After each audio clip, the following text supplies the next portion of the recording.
Pemirsa, terima kasih Anda masih bersama kami di Halo Indonesia. Rumah Sakit Darurat COVID-19 Wisma Atlet Kemayoran, Jakarta Pusat terus mengalami penurunan jumlah pasien. Hal ini terjadi karena tingkat kesembuhan yang tinggi dan pemberlakuan pembatasan kegiatan masyarakat yang terus dilakukan oleh pemerintah.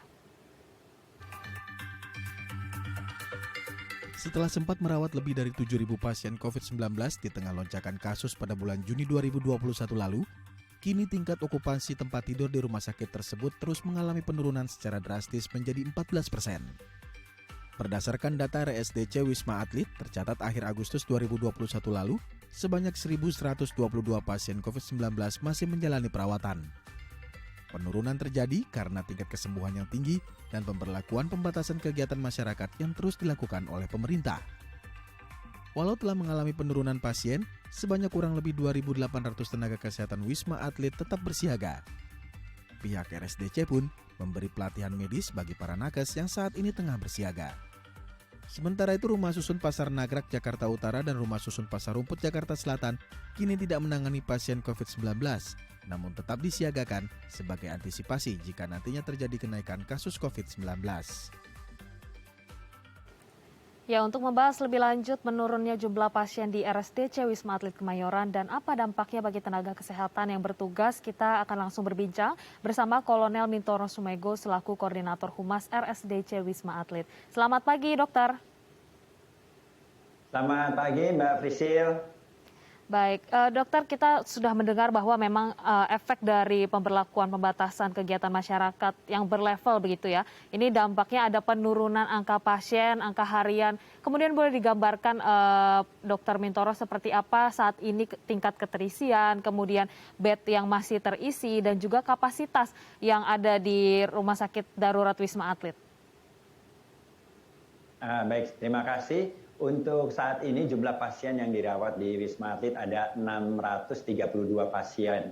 Atau untuk bornya itu saat ini angkanya di 8,01%. Ini angka psikologis psikologis sekali bagi kita. Ini jadi angka yang sangat turun ya. Sementara kita kapasitas tempat tidur itu ada di 7.894, jadi cukup banyak. Nakes yang ada saat ini jumlahnya ada nakes relawan ya, baik nakes dan non nakes itu ada 31, ada 3.132. Ini nakes-nakes yang tadinya ditugaskan di Wisma Nagrak dan di Rusun Pasar Rumput semuanya ditarik ke Wisma Atlet ini semuanya sesuai dengan arahan pimpinan kami.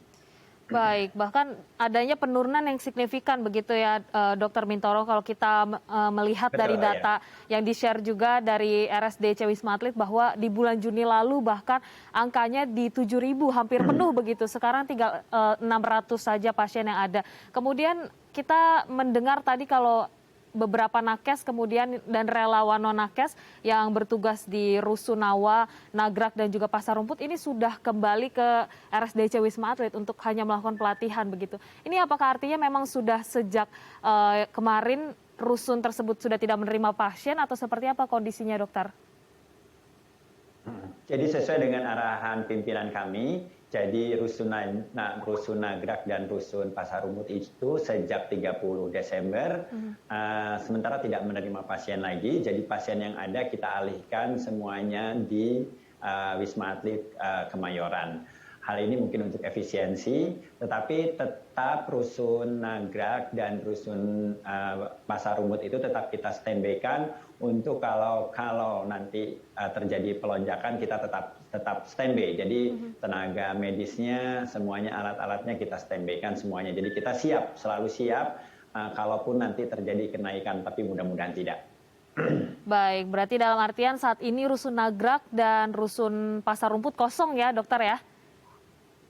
Betul, tidak ada pasiennya. Betul, tidak ada pasien. Ini yang harus kita syukuri. Nah, Dokter, kalau kita melihat di RSDC Wisma Atlet sendiri, ini kan ada beberapa tower 4, 5, 6, dan 7 yang juga dioperasikan untuk melayani pasien COVID-19. Apakah sudah karena penurunan ini ada tower yang ditutup atau memang semuanya masih beroperasi nih, Dokter?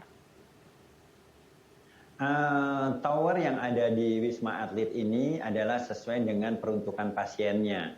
Jadi tidak ada tower yang ditutup di Wisma Atlet mulai dari tower 4, 5, 6, dan 7 karena itu disesuaikan dengan kondisi pasiennya. Untuk pasien tower 4 itu pasien-pasien yang repatriasi kita terima dari Pademangan, lalu pasien 5, 6, 7 untuk gejala ringan sedang sampai berat. Jadi semua tower terisi, tapi memang jumlahnya tidak banyak ya. Jadi kayak tower 4 itu bornya 12%, tower 5 itu 6%, jadi menurun semuanya. Jadi semua yang dirawat ini di bawah 50%. Oke, di bawah 50%. Apakah kondisinya sekarang masih menerima yang OTG dan juga bergejala ringan? Dan kalau boleh digambarkan kembali nih, Dr. Mintoro, sehari itu yang masuk dan yang sembuh, presentasinya perbandingannya seperti apa?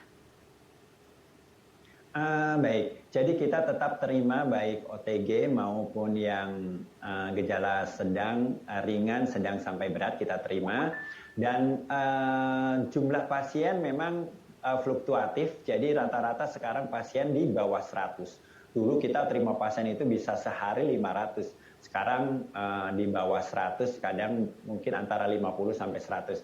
Hari ini jumlah pasien itu 49. Yang 16%-nya pasien repatriasi. Jadi sementara pasien yang pulang hari ini cukup banyak ya. Pasien pulang hari ini ada 61. Jadi lebih banyak pasien yang pulang, pasien dalam arti sembuh daripada pasien yang masuk. Baik, banyak Relatif pasien yang lebih banyak yang sembuh sekarang. begitu ya. Oke, kalau untuk pasien sembuh, anak betul. sejauh ini seperti apa nih Dokter Mintoro? Apakah masih ada kemudian anak-anak yang juga harus mendapatkan perawatan di RSDC Wisma Atlet?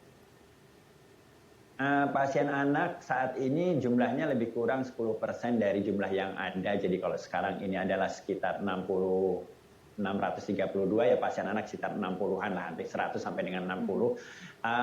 Ini bervariasi gejalanya mulai dari gejala ringan sampai sedang, rata-rata ringan sampai sedang. Dan mereka selalu dibimbing oleh tim psikologi kita untuk bermain seolah-olah mereka itu memang bukan orang yang sakit ya. Jadi mereka banyak teman di sini, banyak permainan, selalu diberikan bimbingan psikologi. Bagus sekali, saya salut sama tim psikologi itu. Baik, jadi pelayanan yang terbaik juga untuk anak-anak tentunya ya, dokter. Nah, kita melihat Betul, kalau Betul, kita Mbak mensyukuri begitu, ada penurunan pasien sejauh ini baik yang dewasa, kemudian anak-anak di RSDC Wisma Atlet. Bagaimana dengan teman-teman nakes? Apakah karena ada penurunan, kemudian ada relaksasi tugas, diliburkan atau seperti apa nih, dokter? Pada prinsipnya kita tetap mengurangi tugas mereka, jadi karena pasiennya juga menurun, akhirnya kita juga tugas menurun, tetapi mereka tetap standby di Wisma Atlet ini. Banyak kegiatan-kegiatan yang dilakukan di Wisma Atlet ini yang terutama adalah pelatihan-pelatihan, baik itu pelatihan-pelatihan ICU, pelatihan-pelatihan gawat darurat, pelatihan-pelatihan untuk lebih memahami mengenai gambaran EKG, kelainan jantung, lalu untuk beberapa penyakit-penyakit critical care atau kegawatan darurat, tetap kita ulang-ulang lagi, kita kaji lagi, kita berikan pelajaran-pelajaran.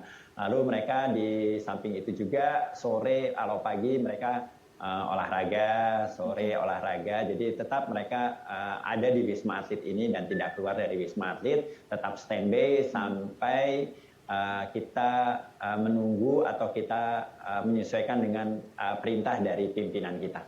Baik, tetap standby untuk nantinya siap melayani kembali masyarakat dan semoga tidak ada lonjakan lagi ya Dokter Mintoro. Nah, kalau berbicara tentang perlindungan terhadap tenaga kesehatan nih Dokter, kemarin baru saja ya kita sama-sama harus kehilangan salah satu tenaga kesehatan di RSDC Wisma Atlet.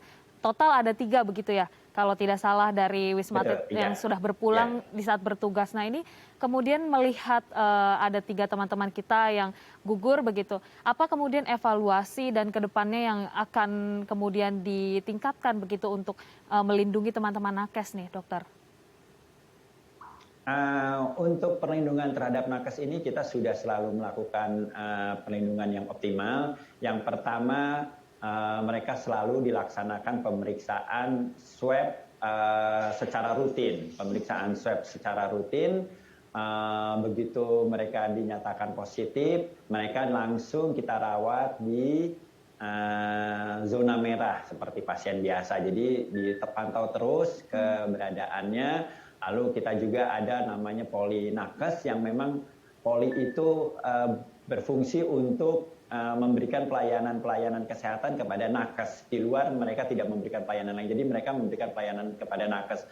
Lalu gizi, terhadap gizi nakes juga kita perhatikan betul. Terus APD yang digunakan juga kita perhatikan betul jumlahnya, baik cara memakainya, selalu diulang-ulang, selalu ditinjau, selalu ada yang mengawasi dari bagian PPI ya, bagian pengawasan untuk penyebaran infeksi, selalu mengingatkan bagaimana membuang sampah yang baik, bagaimana menggunakan masker, bagaimana tetap menjaga jarak. Seperti itu selalu kita ingatkan dan selalu kita himbau.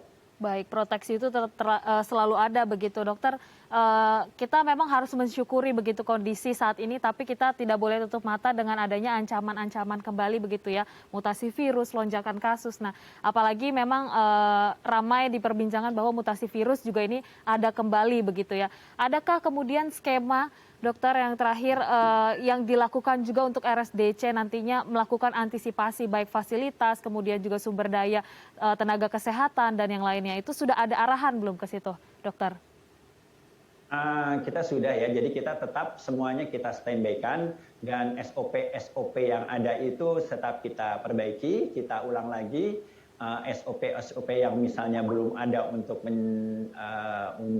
menangani kedaruratan dalam jumlah massal, kita ulang lagi. Jadi tetap SOP yang ada, terus nakes yang ada tetap kita standby-kan agar mereka selalu siap untuk menangani kemungkinan yang buruk yang ada. Baik, untuk pendeteksi atau pelayanan nakes sendiri, Vaskes maksud kami, itu seperti apa nantinya? Ada skema tertentu nggak? Apalagi kalau kita dihadapkan dengan mutasi virus? Sudah ada ya, jadi kita sudah memang kalau nanti ada mutasi virus itu nanti kita sudah punya alurnya. Kalau mutasi yang seperti ini dengan hasil pemeriksaan lab yang sudah dikoordinasikan dengan Bapelkes Kementerian Kesehatan, nanti dilihat, nanti kita lihat kan itu banyak tower ya, nanti mungkin bisa dimasukkan di tower 4 untuk yang mutasi ini, tower 5 untuk yang kegawatan ini. Sudah ada clue-nya dan sudah SOP-nya sudah ada. Baik, sudah dipersiapkan begitu, tapi memang harapannya ini kondisi akan berangsur-angsur lebih baik begitu ya dokter ya. Baik, Dr. Mintoro, terima kasih telah hadir bersama kami di Halo Indonesia. Sehat selalu dokter, salam untuk teman-teman tenaga medis di RSDC. Terima kasih.